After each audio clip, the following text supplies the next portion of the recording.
A todos com a santa e gloriosa paz do Senhor Jesus. Amém. Nós estamos nessa noite para agradecer a Deus por ter nos alcançado.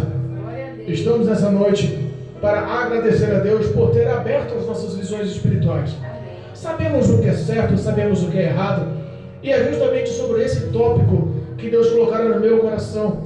Existe uma abrangência muito grande espiritualmente falando sobre o que é certo e sobre o que é errado. E eu não sou de pregar por anotações, né? Mas eu fiz umas anotações à parte aqui. E hoje nós vamos tentar navegar um pouco mais na palavra de Deus. Amém? Para vocês que nos acompanham pela internet, através do nosso canal no YouTube, dê um like, compartilha, se inscreva também no canal. Vamos fazer esse canal crescer para a glória de Deus, para que o Evangelho cresça e se expanda. Eu fiquei sabendo das notificações do YouTube, somos novos no entretenimento pela internet, de levar a palavra, as boas novas do Evangelho, mas sabemos que as nossas palavras já estão sendo pregadas, cerca de 28% das palavras que são anunciadas já estão sendo levadas fora do Brasil. Então eu fico muito alegre com o crescimento. Nós ficamos muito alegres porque está crescendo o número de visualizações. Mas dá um like, compartilha, se inscreva. Vamos aumentar o número de inscritos em nome de Jesus, amém? Deus é bom. Culto com a família. E eu peço a atenção dos que puderem nos acompanhar pela palavra de Deus. Está no livro de Lucas, capítulo 13. Lucas, capítulo 13. Louvado seja Deus. O tema da pregação, o tema da leitura, o tema da nossa vida se baseia justamente no tema da leitura. A porta estreita é o tema da mensagem de hoje. Exaltado e glorificado é o nome do Senhor. O quanto sabemos sobre o que refere-se à porta larga e à porta estreita? Como a gente consegue entender os parâmetros disso espiritualmente? Vamos tentar colocar numa ordem, numa ordem de algumas formas que possam abranger o crescimento espiritual, do aceitar a Jesus até a recompensa nos céus, em nome do Senhor Jesus. Amém? Amém. Lucas capítulo 13, versículo 22 ao versículo 30, o tema da leitura, a porta estreita, para a glória de Deus. Louvado e bendito é o nome do Senhor.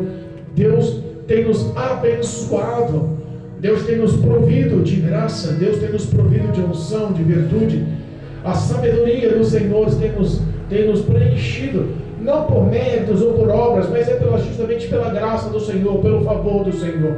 Deus tem cuidado de nós, e nós confiamos na verdade, em nome de Jesus, amém? Deus é fiel, louvado seja Deus. E diz a palavra do Senhor, versículo 22 do capítulo 13: E percorria as cidades e as aldeias, ensinando e caminhando para Jerusalém. E disse-lhe um: Senhor, são poucos os que se salvam? E ele lhe respondeu: Porfiai por entrar pela porta estreita, porque eu vos digo que muitos procurarão entrar e não poderão. Quando o pai de família se levantar e cerrar a porta, e começardes a estar de fora e a bater a porta, dizendo: Senhor, Senhor, abre-nos, e respondendo ele vos disser: Não sei de onde vós sois, então começareis a dizer: Temos comido e bebido na sua mesa, e tu tens nos ensinado nas nossas ruas. E ele vos responderá: Digo-vos que não sei de onde vós sois, apartai-vos de mim, vós todos os que praticais a iniquidade. Ali haverá choro e ranger de dentes, quando virdes Abraão, e Isaque e Jacó, e todos os profetas do reino de Deus, e vós lançados fora. E virão do oriente, do ocidente, do norte e do sul, e assentar-se-ão à mesa do reino de Deus. E eis que os derradeiros há que serão os primeiros, e os primeiros há que serão os derradeiros. Amém? Amém. Louvado seja Deus. A importância dessa palavra é de extrema importância, é de uma urgência incrível, porque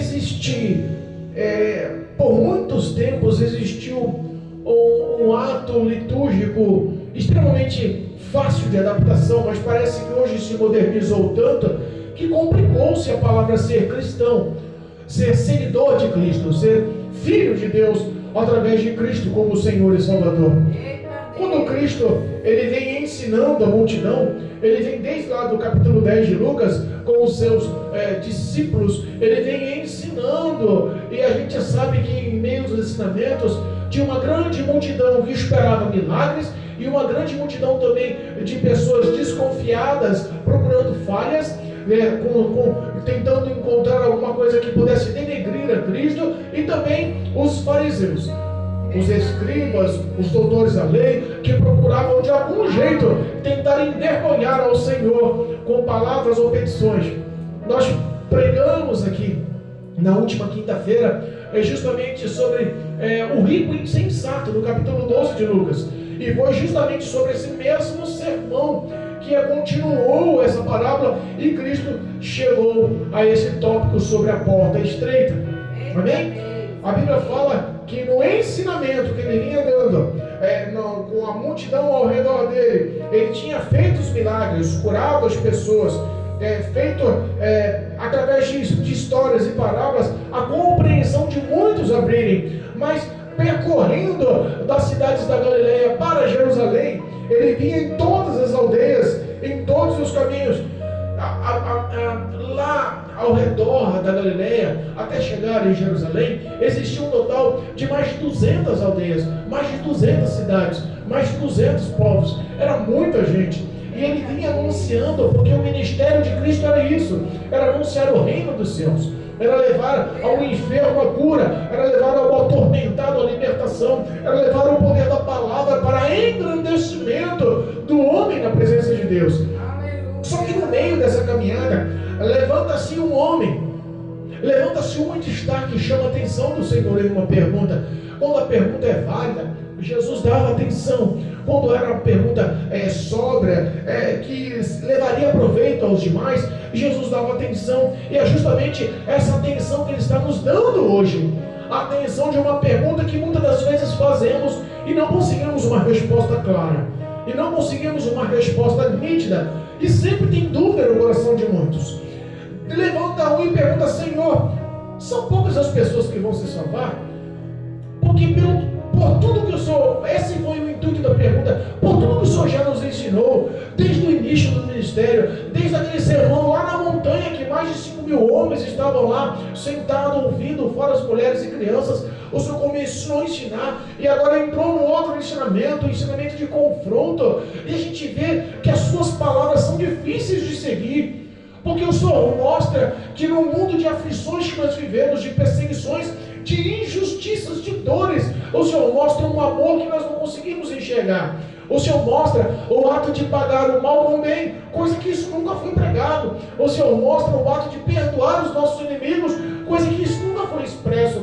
O Senhor nos mostra que em meio às perseguições, se alguém der um tapa, nós temos que oferecer a outra face para dar outro tapa. Se alguém quiser levar o nosso manto, que nós possamos dar também, sem nenhuma dúvida, o que nós temos como veste. Se nos obrigam a caminhar uma légua, que caminhamos duas. O Senhor tem um ensinamento diferente.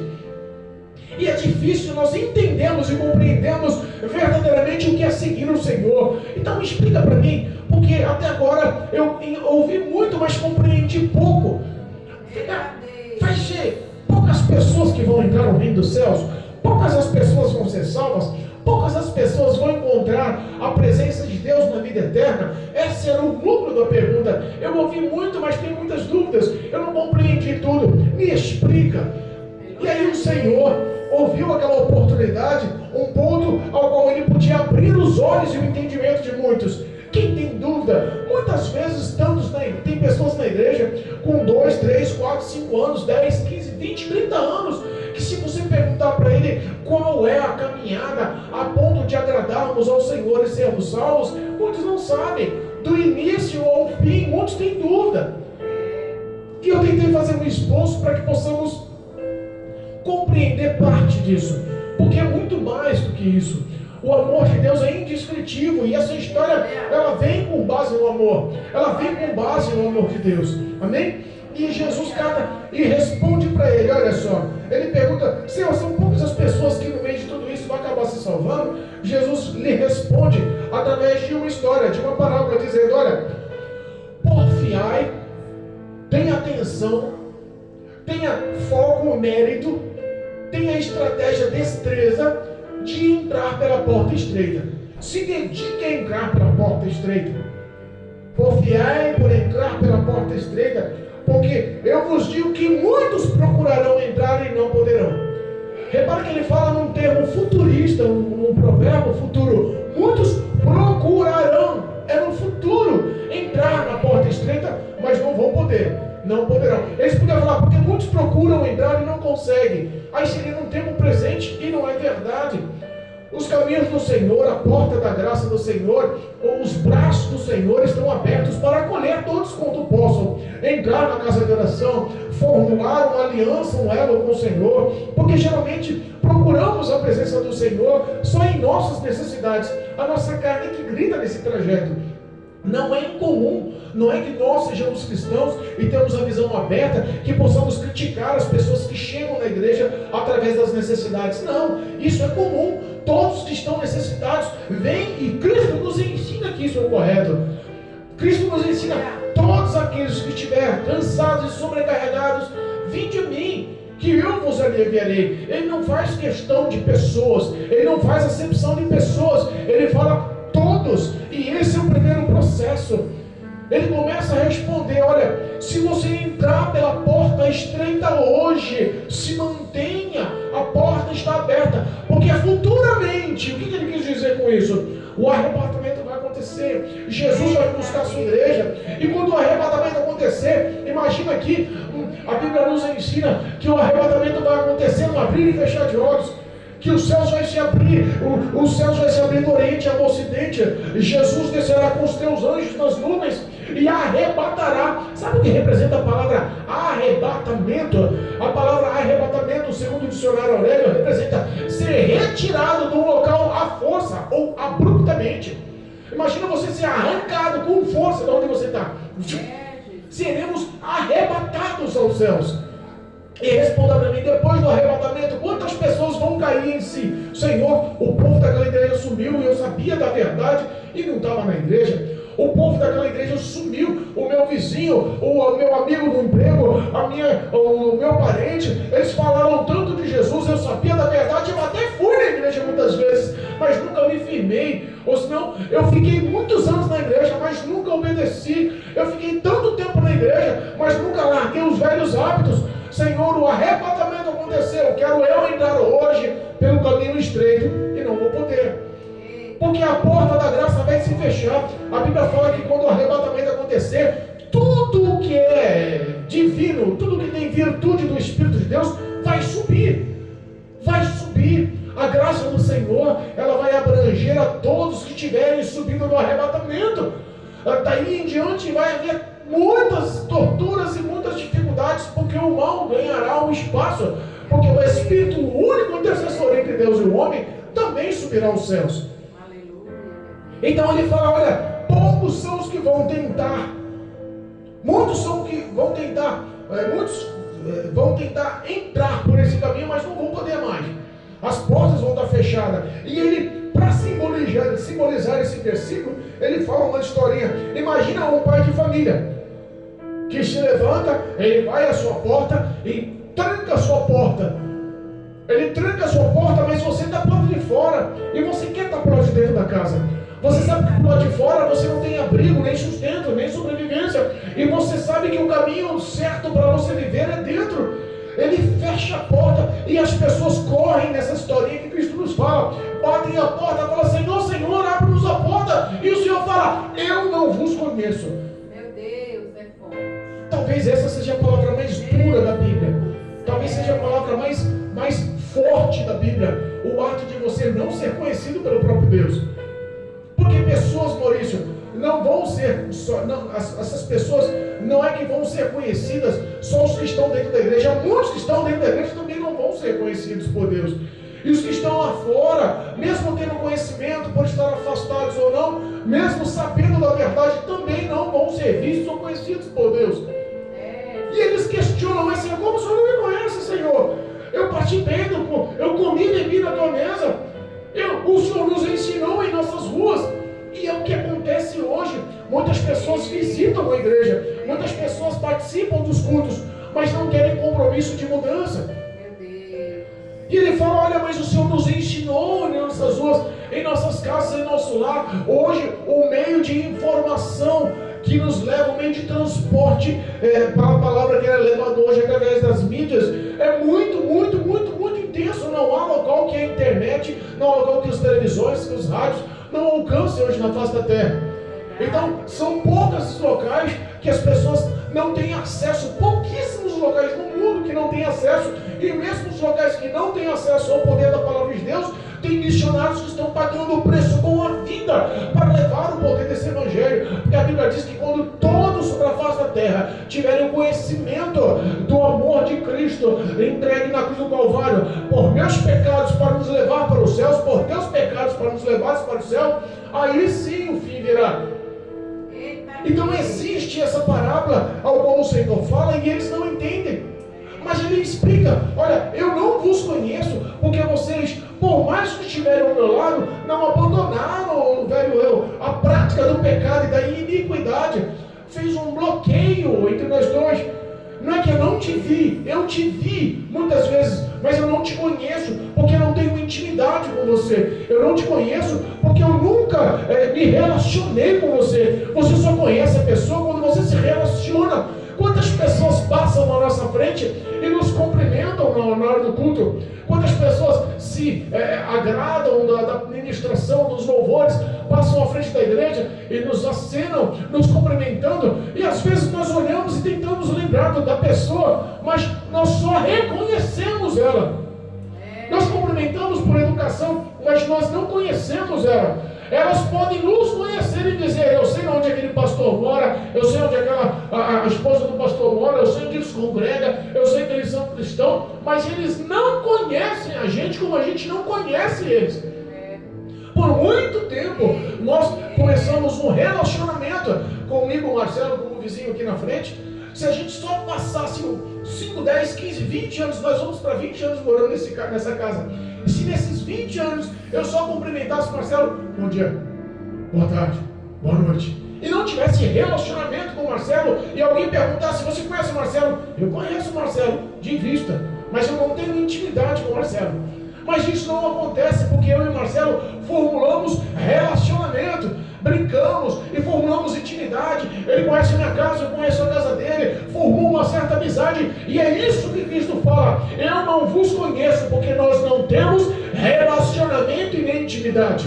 Meu Deus, é bom. E aí ele faz um comparativo, e esse comparativo é complicado, porque ele fala, olha, por não me conhecer, no dia do juízo, vocês vão ver no local que arde, que o fogo nunca apaga, que há dores e rangeiros de dente. De lá vocês vão nos enxergar. Abraão, Isaac, Jacó e todos os profetas que estarão conosco nos céus. Todos, e vocês vão se arrepender. Olha só como é profunda essa parte. Olha só, versículo 28. Ali haverá choro e ranger de dentes, quando vires Abraão, Isaac e Jacó e todos os profetas do reino de Deus, e vós lançados fora. Olha só, olha como é o difícil, utópico, você conhecer, conviver, entender, mas não querer praticar. Agora chegamos na prática. Vamos tentar reformular o que representa essa prática de ser cristão. Amém? Vamos entender um pouquinho. Se nós pegarmos a prática do ato de sermos cristãos, de seguirmos a Cristo e nascer de novo, começa aí em Mateus capítulo 10, versículo 32 e 33. Versículo 32 e 33. Todos aqueles que ouvem a palavra do Senhor têm o livre-arbítrio. Tem ou não tem? Ninguém obriga ninguém a estar aqui. Convidamos porque amamos a alma da pessoa, se preocupamos com a eternidade da pessoa, queremos ser canal de bênção, levar libertação, transformação, cura, a palavra genuína para a salvação. Mas quantas pessoas nos ouvem, nos dão atenção, mas não querem mudança? E aí essa ação do livre-arbítrio. Mateus capítulo 10, versículo 32, diz que todos aqueles que me confessarem perante os homens, o próprio Jesus disse isso, eu também os confessarei diante dos anjos do Senhor nos céus. Aleluia a Deus. Olha só, também tem o segundo lado, mas todos aqueles que me negarem, também eu negarei diante dos anjos do meu Pai que está nos céus. Então repara que existe a confissão de aceitação. O ato da pessoa aceitar a Cristo é o ato dela entender que a vida dela tem que mudar. No passado a pessoa aceitava Jesus, era a primeira ação dela. Eu preciso, o ato de estar congregando, de mudar as minhas vestes. Não posso mais andar com as roupas rasgadas, bermudão, sem camiseta, à vontade. Eu não posso praticar, não posso conviver dentro da igreja assim. Vou mudar as minhas vestes. Eu vou comprar um terno, eu vou comprar uma gravata, eu vou andar de social. As mulheres, não posso mais andar de mini saia, não posso mais andar com vestido curto, de topzinho. Eu tenho que me vestir decentemente, porque eu vejo que as irmãs dentro da igreja se vestem, começa a haver uma transformação visual. Você não quer ser diferente dos outros, você quer fazer parte daquele grupo, quer fazer parte daquele corpo, fazer parte daquela família. E isso não é uma transformação por força, isso é uma transformação por ambiente. Se você trabalha numa empresa que você é servente de pedreiro, você vai se vestir como servente de pedreiro. Mas se você trabalha numa multinacional, num escritório de luxo, de engenharia, ou advocacia, ou qualquer outro empreendimento industrial ou comercial, você vai se vestir de social. Você não vai trabalhar de terno e gravata por você estar escolhendo. Você vai porque o ambiente exige aquilo. Concorda comigo que existe uma forma de você se adaptar?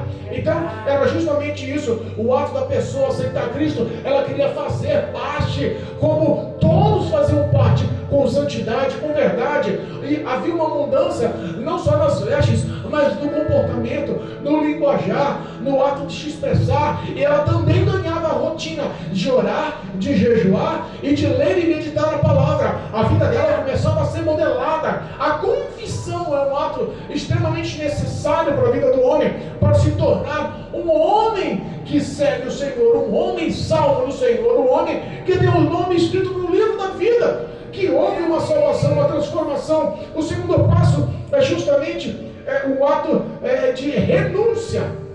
Mas como assim, pastor, renúncia? Renúncia. Lucas, capítulo 9, versículo 23. Todo aquele que quiser vir após mim, negue-se a si mesmo, toma a tua cruz diariamente e vem e siga-me. Existe renúncia e existe cruz. O que é isso, pastor? Renúncia e cruz. O que hoje você tinha que abrir mão para seguir Cristo? O que hoje você tem que renunciar para estar na igreja? O que hoje você tem que abandonar para estar na igreja? O principal foco, o pecado. O principal foco, a iniquidade. Porque se você está querendo aceitou ao Senhor Jesus e está querendo andar com os outros irmãos, com o corpo de Cristo, você tem que entender que a tua devoção, ela tem que ser em espírito e em verdade. Eu não posso ser cristão da boca para fora. As minhas ações têm que honrar o poder dessa palavra, porque eu estou lendo aquilo que eu não posso fazer de errado, eu estou lendo o que eu tenho que fazer de certo. E essa leitura, essa prática dessa palavra, ela não pode ser de forma nenhuma uma coisa da boca para fora, mas tem que ser de coração, de verdade. É porque ama essa poder dessa palavra transformadora. Glória a Deus. O pecado abrange tudo. O pecado, ele se encaixa em muitas coisas. Qual é o que eu estou fazendo que a palavra condena? Os meus lábios pronunciam muito palavrão todos os dias. Tem que mudar o meu linguajar. O que eu estou fazendo eu não consigo parar de mentir todos os dias. Eu tenho que parar de mentir. E eu só vou conseguir conquistar essa renúncia e carregar o meu fardo diário de ser santo, meu fardo, minha cruz de ser santo, verdadeiro, e entregar esse fardo pesado nas mãos do Senhor através da oração. Senhor, me ajuda. Para me largar a mentira é difícil, para me largar o erro é difícil, para me largar o pecado está difícil. Por mais que eu não queira fazer, eu acabo fazendo todos os dias. Senhor, eu entendo o que é certo e o que é errado, mas é mais forte do que eu. Me dá força, me capacita, me sustenta. A leitura da palavra e a oração modela a sua vida à santidade. Aleluia. E é justamente o que você sabe que é certo e que é errado, que Cristo lhe dá força para que você possa modelar os seus passos. Cristo lhe dá força para que você possa conduzir os seus passos conforme a vontade, seja transformado pelo poder do vosso próprio entendimento.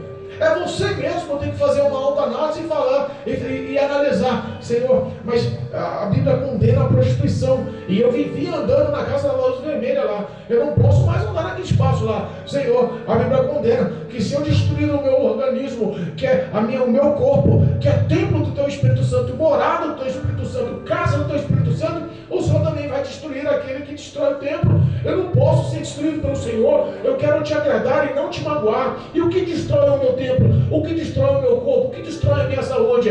É as drogas? Eu tenho que parar de consumir as drogas. É o álcool? Eu tenho que parar de consumir o álcool. O que está acabando com a minha saúde? É eu passar as madrugadas na balada procurando sexo ilícito? Eu tenho que parar com isso. A minha vida pertence ao Senhor agora. Tem ações na nossa vida que nós começamos a ser transformados pelas nossas próprias forças. É isso que Cristo quer. Vinde todos que estão cansados, mas Ele exige para me seguir.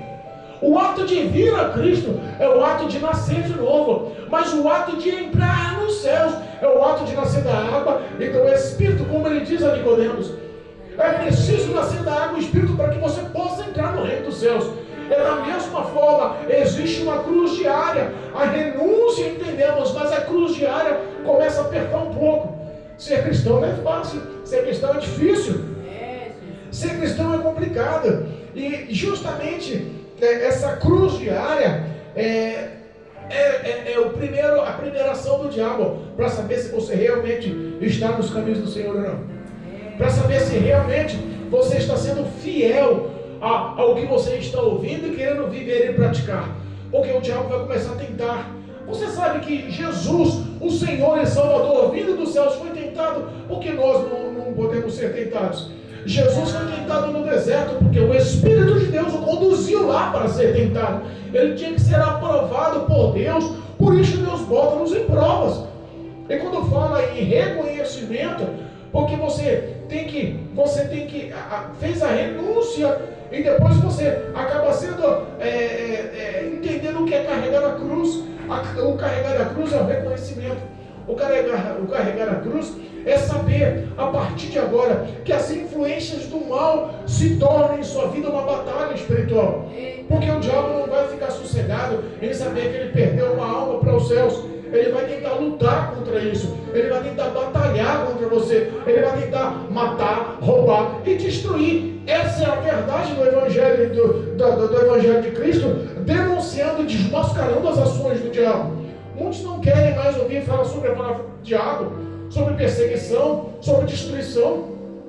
Ah, pastor, eu quero saber de bênção. Pastor, eu quero ir numa igreja que prega chave na mão, que prega carro na garagem, que prega conta bancária que Deus deposita dinheiro de graça lá. Eu ouvi um testemunho há um tempo atrás e na minha cabeça eu só quero saber que Deus deposite dinheiro na minha conta. Não é esse evangelho que nós estamos falando. Existem alguns evangelhos baratos aí das pessoas que só pensam em vitória, pregadores que estão sendo não pregadores, mas motivacionais ao ego, pessoas que estão motivacionando o orgulho, motivacionando a avareza e o intento de crescimento e tesouros nessa terra. E não é essa a verdade.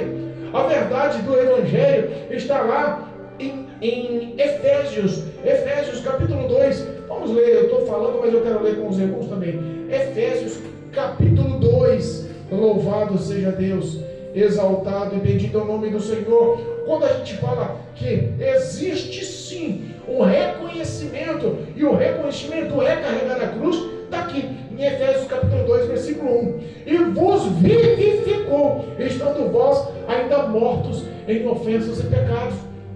Ninguém vem transformado. Ninguém entra na igreja porque é bom. Ninguém entra nos caminhos do Senhor porque está capacitado. Jesus não vai olhar dos céus e falar assim: olha, eu vou escolher aquele que tem uma formatura, aquele que tem um diploma, aquele que tem uma pós-graduação, aquele que se veste bem, aquele que tem dinheiro na conta, aquele que sabe conversar bem, aquele que tem um dialeto bem, aquele que tem os olhos verdes, pele clarinha, cabelo lisinho, aquele que é loiro, que tem uma dinastia aí genealógica dos grandes países, dos países do primeiro mundo. Jesus não escolhe panelinha. A Bíblia fala que Jesus veio para os pecadores, para levar os pecadores ao arrependimento. Veio buscar e salvar aquele que não se havia perdido, aquele que se havia perdido. Por isso que ele nos vivificou, nos deu vida, mesmo nós estamos ainda na prática e no erro de ofensas e pecados. Porque o nosso passado é um passado contrito e cheio de testemunhos horríveis, ao qual nós olhamos hoje e vemos que as nossas ações não agradaram ao Senhor. Pelo contrário, só entristecia e magoava o Espírito de Deus. Mas quando nós conhecemos a verdade e se entregamos ao caminho dessa verdade, Cristo nos mostra o quanto Ele nos amou. Olha só, versículo 4, mas Deus, que é riquíssimo em misericórdia, versículo 4 do capítulo 2 de Efésios, mas Deus, que é riquíssimo em misericórdia, pelo seu muito amor que nos amou, estando nós ainda mortos em nossas ofensas, nos vivificou juntamente com Cristo. E aí ele bota entre aspas assim, ó, pela graça sois salvos. Repara que ele nos vivificou, por quê? Pela graça em Cristo Jesus, pelo favor que Cristo nos fez. Nós não merecíamos, porque a Bíblia fala que o salário do pecado é a morte, mas a nossa condenação eterna de morte foi paga na cruz do Calvário. Cristo nos amou, se entregou assim. Seja verdadeiro conosco, seja verdadeiro aqui para nós. Você teria coragem de dar a sua vida para o próximo? Teria coragem de dar a vida do seu filho ao próximo? É difícil nós pensarmos. Será que eu teria coragem de dar a minha vida para o Marcelo hoje? Se um cara colocar uma faca na garganta do Marcelo, eu falo assim, não mata o Marcelo, não, mata eu, deixa o Marcelo vivo. Será que eu teria coragem disso, Marcelo? E Jesus não olhou isso. E nós estamos falando do Marcelo, que nós conhecemos, gostamos tanto, conversamos todos os dias, tanta afinidade, tanta intimidade. Agora responda para mim, e se é um ladrão, um traficante, um estuprador, uma prostituta, será que teríamos coragem de dar a nossa vida para um serial killer, para uma pessoa horrenda no mundo aí, que vive às margens da lei, fazendo tudo que é errado? Cristo não fez acepção de pessoas, Ele nos vivificou, Ele nos amou, mesmo quando a gente não o conhecia, mesmo quando a gente não amava, Ele decidiu investir o teu amor em nós, nos escolheu, nos selecionou. E as pessoas que estão nos ouvindo hoje através do YouTube, entenda, você é mais do que importante, a tua alma é mais do que importante, você tem um valor mais do que importante. Ele te amou e te vivificou, te escolheu e te capacitou. Ele não está afim de escolher pessoas capacitadas, Ele está afim de escolher pessoas simples, que nem eu e que nem você. Pessoas que não têm tanta formação, pessoas que não têm tanta cultura, pessoas que não têm tantos recursos, mas Ele olha para as pessoas que estão ali à margem, estão ali esperando o milagre, estão dependendo dos outros, as pessoas que já estão com a autoestima lá embaixo, e as pessoas que já não têm esperança no futuro, perspectiva, e fala, olha, é você. Mas Senhor, quem sou eu? Pobre, pequena, simples, o Senhor me escolheu para o quê? Eu te escolhi para sentar na mesa do meu Pai na eternidade. Eu te escolhi para viver a eternidade no céu. Eu te escolhi porque eu te amei e denunciei o seu pecado, paguei o seu pecado, paguei a sua condenação com a minha morte na cruz do Calvário. Quero eu vivificar a sua história, mesmo ainda estando morto em ofensas e pecados, porque pela graça, favor que não merecemos, vem da parte de Deus, não é por obras, não é por mérito algum humano, é porque Deus nos amou. Glória a Deus. É porque Deus nos amou, temos que reconhecer o amor de Deus. Se nós pararmos para pensar, o reconhecimento do amor de Deus é que modela o nosso caráter. Eu não posso seguir a um Deus se eu não amo. Eu não posso seguir ao Senhor Jesus se eu não acredito. Eu não posso seguir ao Senhor se eu não creio que Ele saiu do céu, se fez corpo humano, morreu na cruz do Calvário por meus pecados e voltou para os céus. Não posso. Ele morreu e ressuscitou. Ele nos deu deu um caminho, uma conduta através da tua palavra. É o poder desta palavra que nos gera fé. Porque a Bíblia fala que a fé vem pelo ouvir a palavra de Deus. Sem fé é impossível agradar a Deus. Sem fé é impossível entrar no reino dos céus, se você não acreditar em Cristo Jesus. E é justamente pela fé, em Hebreus 11, capítulo 1, que nós entendemos um pouquinho o que representa ser cristão. Hebreus, capítulo 11. Hebreus, capítulo 11, versículo 1. Olha, eu vou falar uma coisa para ti. As pessoas com muita facilidade dizem que tem fé em Deus. Diz assim, Hebreus capítulo 11, versículo 1. Ora, a fé é o firme fundamento das coisas que se esperam e a prova das coisas que não se veem. Você não está vendo, mas você já está crendo que está chegando. Você não está vendo, mas você crê que já existe. Você não está vendo, mas você sabe que vai acontecer. É esta a presença de Deus em nossa vida. Não sentimos outra presença se não for a do Senhor Jesus pela fé. É como o vento. Você sente o vento? Não sentimos. Sabemos de onde ele vem, para onde ele vai? Também não sabemos. Sabemos o caminho, o trajeto, o destino? Não sabemos. Temos visão, olhamos para o vento, entendemos a forma do vento? Não, mas sentimos o poder do vento. É a mesma forma, pela fé, sabemos que existe um Deus invisível, que dos altos céus hoje olha a nossa mente e nosso coração e enxerga aonde estão calçados os nossos pés, através dessa palavra, a rocha da verdade. Glória a Deus. Agora, falar que tem fé é uma coisa. Muitos dizem que tem fé, muitos dizem que creem em Deus, muitos dizem que andam com fé em Deus, que mora no meu coração, e não é essa a verdade. Porque o próprio Jesus diz: aquele que tem fé em mim, guarda no teu coração as minhas palavras. O ato de crer no Senhor é o ato de confessar o Senhor, o ato de reconhecer o Senhor, o ato de falar que tem fé no Senhor, é o ato de praticar as palavras do Senhor. Eu não posso falar que eu creio na lei se eu ando às margens da lei. Eu não posso falar que eu creio no poder familiar, no vínculo, na união, na paz familiar, se eu não tenho uma família. Eu não posso dizer que eu acredito na medicina se eu não vou para um hospital. Sabe, tudo tem que ter uma certa prática. E a prática da fé, ela mostra o que você é. O nosso pai na fé Abraão, mostrou através de prática. Não foi só através de falas, foi através de prática. No livro de Tiago, capítulo 2, exaltado é o nome do Senhor, bendito é o nome do Senhor. Tiago, capítulo 2, do versículo 14, diz assim, ó o tema: a fé sem obras para nada aproveita, ou em alguns temas dizem, a fé sem obras ela é morta. Olha só, quando ele fala sobre Abraão, ele fala sobre a ação que ele teve quando Deus pediu o seu filho Isaque para ser morto em holocausto, só para saber se Abraão tinha fé para obedecer o Senhor ou não. E Abraão podia ter falado ao Senhor: eu creio muito no Senhor, eu acredito porque o Senhor fala comigo, eu acredito porque eu vi a sarça ardendo, eu acredito, Senhor, porque o Senhor já mostrou através dos seus filhos. Mas olha, Senhor, aqui para nós, eu não vou entregar meu filho não, eu esperei até os 99 anos para o Senhor me dar ele. Eu fiquei por décadas esperando a sua promessa, e depois que o Senhor me dá, logo o Senhor quer tirar. Não, eu tenho fé no Senhor, mas não vou dar não. Ele podia falar que tinha fé, e dar um filho é um ato que seria difícil até de se cobrar. E o próprio Deus pedindo o filho estava contradizendo o poder da palavra, porque ele não aceitava sacrifícios humanos. Quem aceitava sacrifícios humanos eram outros deuses.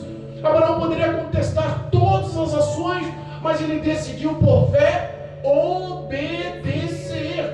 Então a prática da fé enquadra justamente nisso. Olha o versículo 14: meus irmãos, que aproveita se alguém disser que tem fé e não tiver obras? Porventura a fé pode salvá-lo? E o seu irmão ou irmã se estiverem nus e tiverem falta de mantimento cotidiano, e alguém de vós lhe disser: ide em paz, aquentai-vos e fartai-vos, e ele não derdes as coisas necessárias para o corpo, que proveito virá dali? Assim também é a fé, se não tivermos obras, é morta em si mesma. Aí para pensar, foi feito ali uma simulação. Tiago, irmão de Jesus que escreveu essa carta, ele fez uma simulação da necessidade, só para dar um exemplo de fé. Imagina, você tem pessoas que estão passando necessidade nos vestes, no alimento, em toda uma rotina cotidiana. Você tem como suprir. Você tem como suprir. Às vezes abre ali as portas do guarda-roupa, tem tanta roupa que você nem ouve, nem vê, nem experimenta mais. Mas você fala assim, não vou dar não, é de lembrança, guarda aí, uma hora quem sabe eu uso, deixa a pessoa passar frio. Diz que tem fé em Deus, mas não consegue praticar essa fé. Entendeu? Quando o Tiago fez essa simulação, foi justamente para mostrar a ação da tua fé. E quando a Bíblia fala sobre a ação de fé, é para demonstrar a Deus, é demonstrar ao próximo, ao pequeno, ao necessitado. Eu não sei o porquê estou falando de fé, mas Deus sabe. Tem endereço certo a respeito. Tem coração que precisa ouvir essas palavras. Amém? Quando fala sobre revestimento de fé, fala que nós temos que ter ação. O versículo 20 do mesmo capítulo 2 de Tiago diz assim, ó: mas homem vão, queres tu saber que a fé sem obras é morta? É uma pergunta. Você quer saber que a sua fé sem obras é morta? Você quer entender que a fé sem ações não tem valor algum, não aproveita para nada? E aí ele dá um exemplo de Abraão, ele dá um exemplo que Deus pediu-lhe, e ele acabou aceitando a entregar o seu filho. Dá exemplo de Raabe, aquela meretriz que vivia lá em Jericó, em cima das muralhas, que abrigou os olheiros, que foi enviado foi enviado para ser espias por José. Repara que repara que a Bíblia mostra algumas ações de fé de pessoas que só ouviam falar de Deus. Ela só ouviu falar de Deus, ela não seguia o Senhor, não conhecia o povo santo escolhido, mas decidiu por fé acolherem na casa dela os 2 espias e deu um livramento para eles fugissem. E o pacto que houve ali, a aliança que houve ali, foi vista por Deus. Olha, eu vou proteger vocês, mas quando houver invasão, por favor, não nos matem, não. Todos que estiverem na tua casa vão ser salvos. Aleluia. Deus honra a nossa ação de fé. Entendeu? Essa ação de fé foi um exemplo notório e descrito pelo próprio Senhor. Quais são as suas ações de fé para mostrar? Foi dado um exemplo sobre o que comer e vestir aos necessitados. Foi dado o exemplo de Abraão, do seu próprio filho Isaac, como o holocausto. E foi dado o exemplo de Raabe, uma mulher que, mesmo estando às margens da sociedade, vivendo como meretriz e prostituta, decidiu agir de boa vontade, de benevolência para com os espias, para os livrar da morte, sem proveito algum, porque ela não sabia se aquilo ia dar certo ou não. Que numa guerra, quem que vai cumprir a palavra?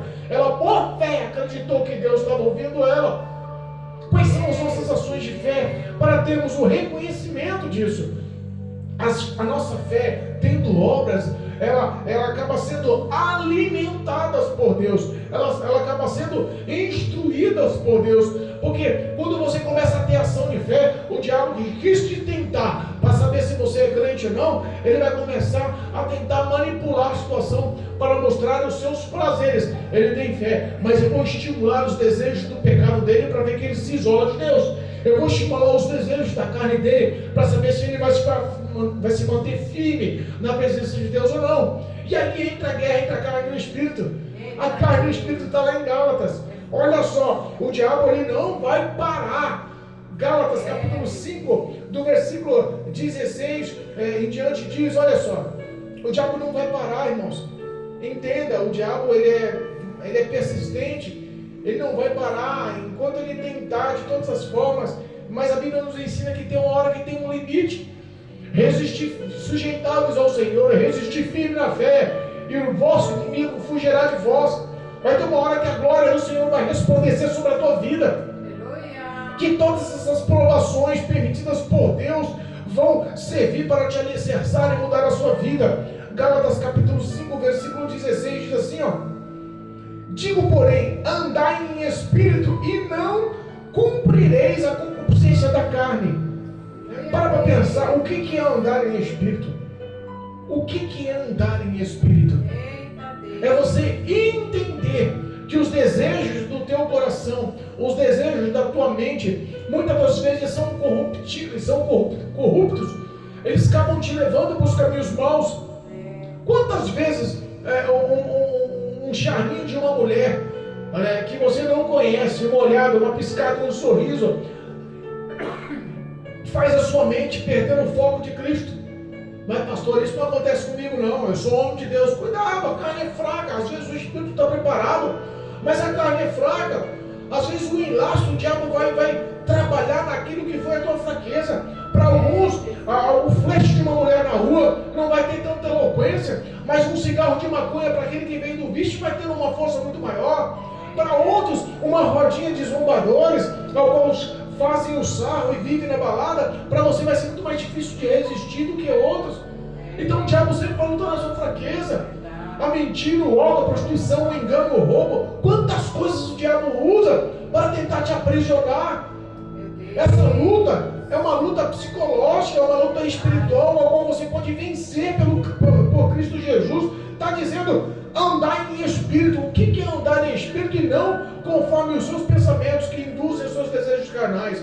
É você andar em oração, andar em prudência, em vigilância, andar na meditação da palavra, andar na santidade da verdade do Senhor. Aleluia. O Espírito de Deus, Ele mora em nosso coração. Ele vai nos dar força, palavras na hora certa. Ele vai nos mostrar antes de qualquer ação o que é certo ou errado. Quando você vai cometer o pecado, o erro, a iniquidade, Ele te acusa. Olha, está errado, isso não vai me agradar, isso vai me entristecer, isso é contra a palavra de Deus. Lembra que você leu uma palavra lá? Isso não é aprovado pelo Senhor Jesus. O que você vai fazer não é certo. Então sempre há uma advertência antes.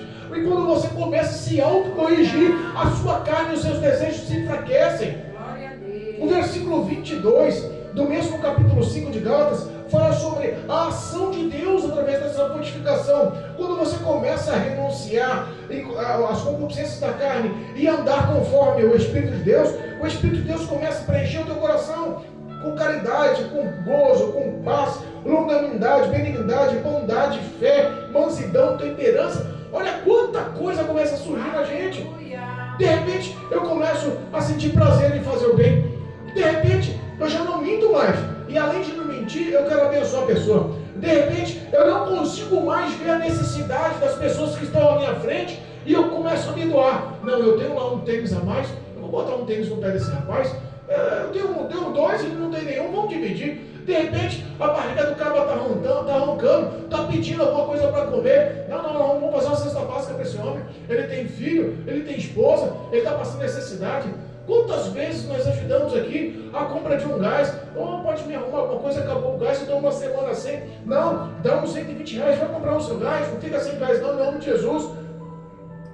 Pastor, nos ajuda aí, o armário está vazio, a criança está olhando para mim com o olho fundo, eu estou até com medo de passar mal. Não, minha querida, vamos lá, vamos fazer uma cesta básica, vamos levar na sua casa, posso fazer uma oração pela criança? O nosso papel é honrar, abençoar, o nosso papel é se condoer, é ser empático, é termos a situação às nossas vistas e não fazer vista grossa e agir por dó. Quem age por dó não age com caridade, não age com misericórdia. As pessoas que têm dó não tomam ação nenhuma, sabia? Ai, que dó dela. Eu espero que alguém faça alguma coisa. Não, pode ter certeza que as pessoas que têm dó não tomam prática para ajudar.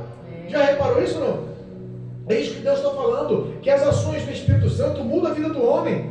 O homem começa a ser caridoso, começa a ter paz no coração, começa a ser longânimo, começa a ter paciência com os outros, começa a ser benigno, começa a ser bondoso nas suas ações, começa a ser manso. As pessoas querem ofender, querem te perseguir, já quer falar mal, quer te apontar, porque isso vai ser a coisa mais comum na vida do cristão. E aí Deus dá temperança no coração do homem, dá paz no coração do homem. Olha, pode falar, me aprovando ou não, a minha vida é com o Senhor, eu estou tão feliz com o Senhor, a vida muda. A vida muda, essa guerra espiritual é uma guerra constante e você precisa desse revestimento do Espírito de Deus, o revestimento do Senhor, o revestimento da armadura de Deus, para te fortificar nas batalhas. Quando a Bíblia fala em Efésios 6:10, fala justamente para a gente se revestir de toda a armadura do Senhor. Olha, Efésios capítulo 6, versículo 10, então, enquanto temos... Efésios 6:10. Nos demais, irmãos, irmãos meus, fortalecei-vos no Senhor e na força do seu poder. O fortalecimento do capítulo 10 é especificado no capítulo 11. Revestidos dessa força do que? Revestidos da armadura de Deus. Esse é o fortalecimento, o revestimento de você ter a mente salva, a mente curada, sarada, um coração limpo, perdoador, casa de Deus, um coração abençoador, nos lábios o cinturão da verdade, que só pronuncia a verdade, porque a verdade é a representação do próprio Cristo. Glória a Deus. As sandálias da paz no pé representa que você já é amoroso, pacífico, paciente, é um cara da paz, é um cara que não está afim de encrenca, não é iracundo, é uma pessoa que é benigna em qualquer ação. O escudo da fé, já não importa o que o diabo fale, o que tente você conhece o todo-poderoso Deus que te guarda e te reveste. Olha o crescimento daquele que confessou a Jesus, olha o crescimento, o revestimento espiritual que o homem está vivendo na presença do Senhor. E depois vem a habilidade em manusear com aptidão o poder da palavra de Deus. Porque o próprio Jesus, quando foi tentado, ele venceu o diabo pelo poder da palavra. O homem precisa do revestimento do poder da palavra, da espada da palavra. Glória a Deus. Quando o homem começa a viver essa verdade diária, se enquadra no que diz lá em Romanos 8, capítulo 1. Romanos 8, capítulo 1. Quando a gente fala sobre Romanos 8, capítulo 1, nós entendemos a importância de ter a vida com Cristo. Porque o diabo ele vai tentar te enfraquecer nos seus momentos de glória, acusando e apontando sobre o passado. Verdade. Quem você era, ou o que você faz. Você está doido, isso daí não é tudo para você não. Olha, o prazer do pecado está aqui te esperando ainda. Quando você quiser, os seus deleites estão aqui ainda. Lembra disso, lembra daquilo. Se você não cair na lábia dele, ele começa a te apontar, tentar te enfraquecer. Mas você não é digno disso, porque você é pecador, porque você fez isso, você fez aquilo. Repara que existe uma batalha espiritual. Em Romanos capítulo 8, versículo 1 diz assim, ó: portanto agora nenhuma condenação há para os que estão em Cristo Jesus, que não andam segundo a carne, mas sim segundo o Espírito de Deus. Reparou a importância de termos os frutos do Espírito de Deus, de estarmos revestidos com a armadura de Deus. Nós começamos a vencer a carne, e quando você vence a carne e está na direção conforme o querer de Deus, sendo guiado, administrado, governado pelo Espírito de Deus, o diabo não consegue mais lhe acusar. Não existe mais acusação que lhe enfraqueça, não existe mais brecha que te derrube, já não existe mais acesso demoníaco na sua vida. Você começa a enfrentar aquela situação com êxito, com glória. O versículo 6 diz assim, ó: porque a inclinação da carne é morte, mas a inclinação do Espírito é vida e paz. Ele faz uma demonstração do que você vivia no passado, que era a condução do seu ser para a morte eterna. E hoje, a tua vida na conduta do Espírito que lhe gera não somente a vida eterna, mas uma vida cheia de paz. Sabe quando você não entende de onde vem a paz, mas você está passando dificuldade? Às vezes o armário está vazio e você fala, mas Deus vai suprir. Quer apostar que daqui a pouquinho eu vou morar, que Deus daqui a pouquinho vai trazer na porta? Sabe, a conta está atrasando, o Senhor tenha misericórdia. Eu não sei se o salário esse mês vai cobrir, mas o Senhor é bom. De repente tudo dá certo, a conta baixa, arruma um desconto, Deus provê, manda alguém te abençoar. Alguma coisa acontece, a saúde às vezes está conturbada. O médico passa mal, vai para o hospital, pronto-socorro, tratamento, faz um tratamento longe, um monte de exame, um monte de coisa. Você já não sabe, o médico só dá diagnóstico ruim. De repente Deus cata e te gera paz no coração e fala assim, filho, fica tranquilo, isso é só uma prova, eu estou contigo, isso não é para a morte não, eu vou te levantar e você vai testemunhar. Sabe, a paz que o Senhor nos dá não é só vida, é vida e paz. Tudo o que acontece em nossas vidas, sabemos que está no controle das mãos poderosas do Senhor. Está no controle do Senhor. Quando você alcança esse nível, olha só, quando você alcança esse nível, você aceitou a Cristo como Senhor e Salvador, levantou a sua mão e confessou a Cristo perante os homens, você também foi confessado ao Senhor. Você não fez só uma confissão, você aceitou a presença do Espírito no teu coração. Você começou a renunciar à sua carne, começou a renunciar aos seus desejos, aprendeu a carregar a cruz, você assumiu a sua fé, você começou a ter obras de fé. O diabo tentou se levantar, olha o processo. O diabo tentou se levantar. Deus mostrou o que é certo e o que é errado. Ele te revestiu espiritualmente, te capacitou, modelou o teu caráter, deu os frutos do Espírito no teu coração. Ele começou a lhe proteger com a armadura. Essa batalha espiritual já não tem mais, você já não vê mais derrota, porque você já não anda mais conforme a carne, e sim conforme o Espírito Santo, e o diabo já não tem mais acusação para lhe enfraquecer. Você já estando num caminho de paz, de vida e paz, aí Deus começa a mostrar para você a fidelidade dele nas ações. Sabe aquelas pessoas que você fala e diz, rapaz, esse cara é uma bênção, essa mulher é uma bênção, eu vou me aconselhar com ele. Você já vê a sensibilidade da pessoa, porque você sabe que aquela pessoa já é uma pessoa de Deus. É assim que Deus quer fazer com você. E você muitas vezes nem entende como foi mudado e transformado tanto. Hoje eu não consigo ver a minha vida sem o Senhor Jesus. As fraquezas acontecem, as batalhas acontecem, e eu insisto em dizer, numa guerra, numa batalha, não tem como você sair ferido, sair ileso, sem ferimento. Numa batalha em dois exércitos, os soldados saem feridos do lado e do outro, mas mesmo nas suas fraquezas, mesmo nas suas fragilidades, quando está ferido, Deus vem, derrama um bálsamo, te sustenta, te levanta, te capacita, te ergue novamente. Meu Deus, obrigado. E Deus começa a mostrar as ações dele na sua vida.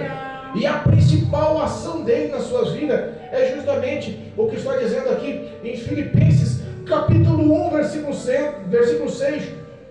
Filipenses capítulo 1, versículo 6. Tenho por certo isto mesmo, que aquele que começou em vós a boa obra é fiel para aperfeiçoá-la até o dia de Jesus Cristo. Existe uma ação começada por Deus em sua vida, que é uma mudança de caráter, de índole, de justiça, de retidão. Quando o homem é aprovado por Deus, ele começa a ser provado e lapidado por Deus para chegar à perfeição.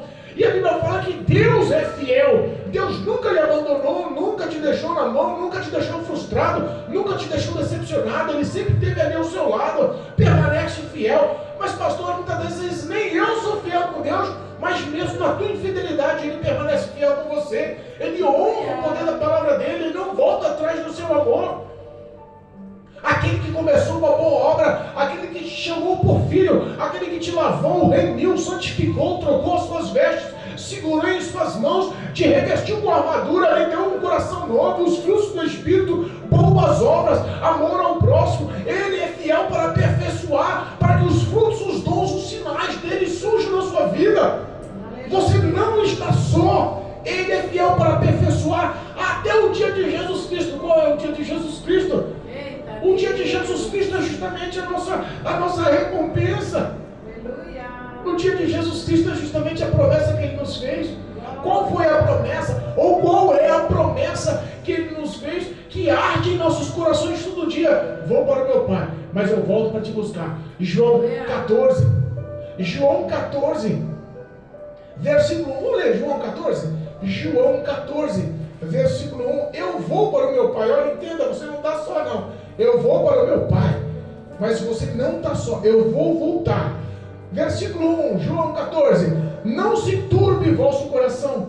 Credes em Deus, credes também em mim. Na casa de meu Pai há muitas moradas. Se não fosse assim, eu não vos teria dito: vou preparar-vos lugar. E se eu for e preparar-vos lugar, virei outra vez e vos levarei para mim mesmo, para que onde eu estiver, vós estejais também. Jesus virá para nos levar, para estar com Ele na glória, nos céus, na Nova Jerusalém, na cidade celestial.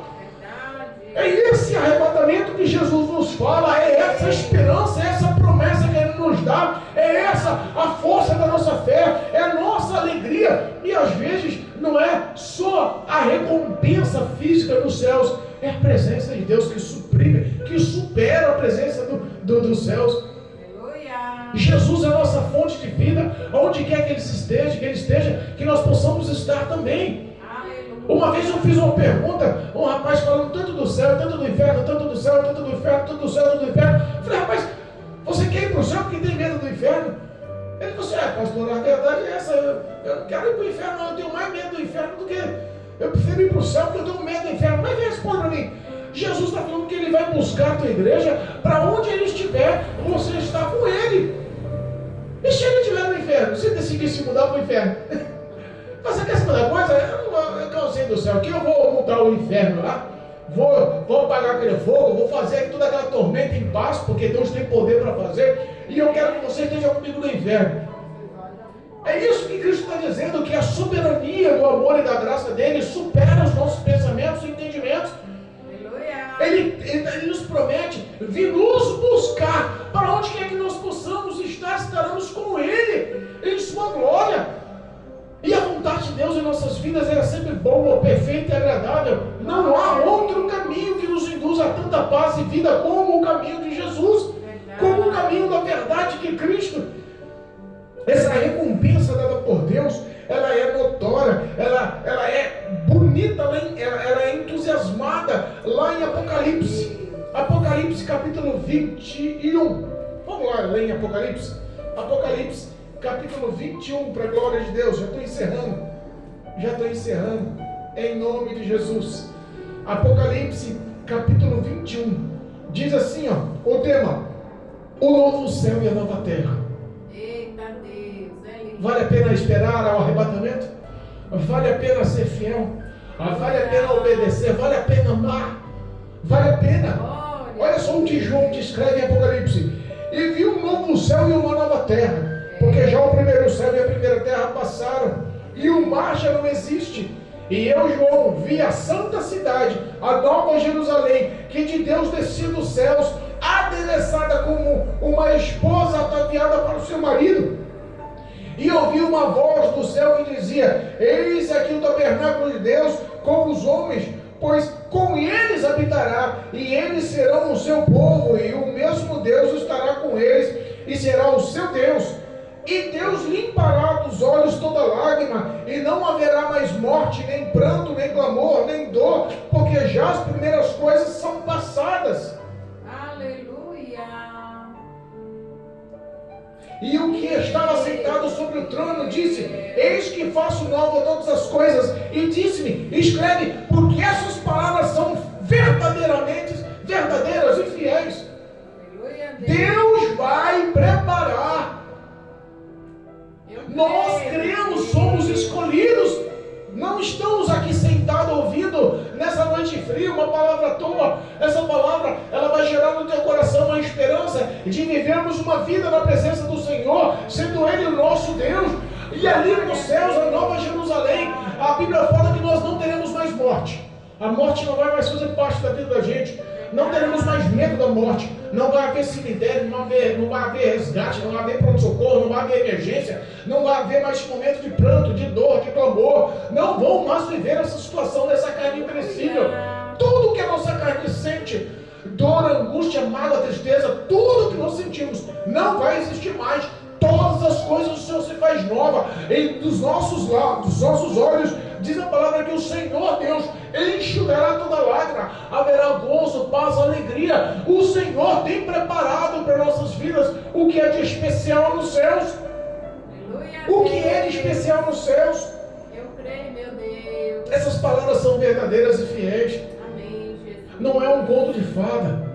Não é uma historinha que muitos lhe contam numa festa em casa, num jantar, para arrancar sorrisos e esperanças inúteis. Não. Essas palavras são verdadeiras, poderosas, dignas de aceitação, fiéis. Quem fala é o Deus Criador dos céus e da terra, de todo o universo. É o Deus que deu vida em toda a terra seca, em todos os mares nos céus. É o Deus que deu o comando de tudo sobre as suas mãos. Ele é poderoso, alfa e ômega, princípio e fim. A graça vem dele, a salvação vem dele, o amor vem dele.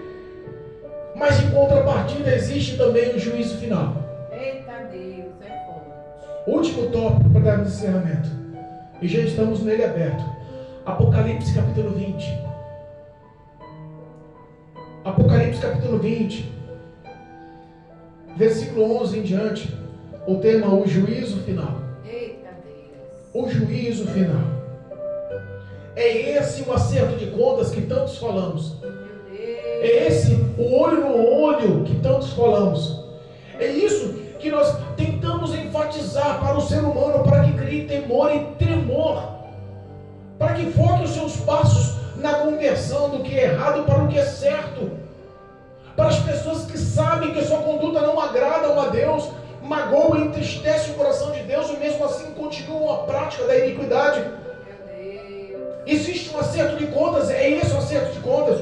Capítulo 20, versículo 11 do livro de Revelações, o juízo final. Olha o que João nos descreve. E vi um grande trono branco e o que estava sentado sobre ele, cuja presença fugiu da terra e céu, e não se achou lugar para eles. E vi os mortos, grandes e pequenos, que estavam diante do trono, e abriu-se os livros, e abriu-se outro livro, que é o da vida, e os mortos foram julgados pelas coisas que estavam escritas nos livros, segundo as suas obras. E deu o mar os mortos que neles havia, e a morte e o inferno deram os mortos que neles haviam, e foram julgados. Olha, essa palavra é doída, irmãos. E eles foram julgados, cada um segundo as suas obras, os seus feitos, as suas ações, as suas falas, as suas atitudes. E após o julgamento, teve uma sentença. Ninguém vai a julgamento se não há uma sentença. Olha a sentença, versículo 14: e a morte e o inferno foram lançados no lago de fogo. Esta é a segunda morte, a sentença. E aquele que não foi achado o seu nome escrito no livro da vida, também foi lançado no lago de fogo e enxofre. Essa condenação não foi feita para o homem. A segunda morte não foi feita para o homem. O lago de fogo e enxofre não foi feita para o homem. Foi feito para o diabo e todos os seus demônios, os seus anjos, os seus seguidores. Mas a Bíblia está falando que aquele que não estiver o nome escrito no livro da vida vai ser lançado lá à força. Será amarrado pés e mãos, e anjos vão te lançar nessa tormenta eterna. Meu Deus. O primeiro livro se abre, quem julga o próprio Cristo. Ele deixa de ser advogado fiel e amoroso hoje, e passa a ser juiz justo no dia do juízo, do julgamento. Olha aí, meu pai. E o primeiro livro abre, todas as suas ações e feitos estão escritos naquele livro, quer seja bom, quer seja má. Verdade. Se a consequência for a condenação, irmãos,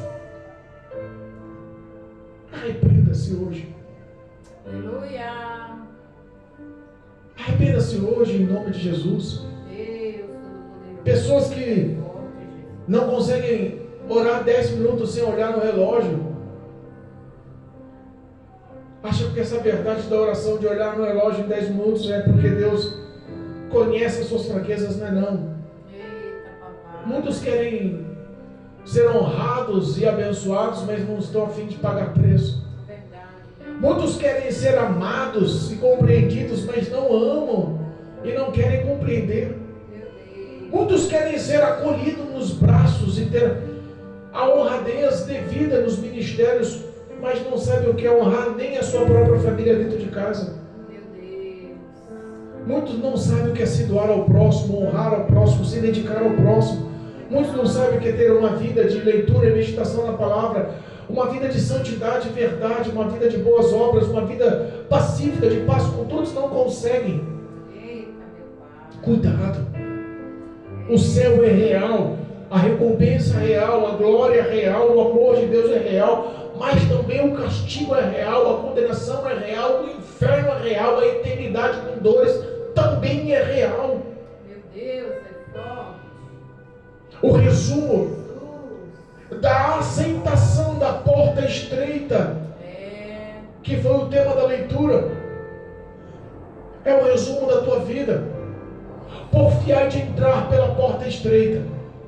Se dedica a entrar pela porta estreita. Se dedica a entrar pelo caminho difícil. Obrigado, meu pai. Porque todo mundo quer o caminho fácil hoje.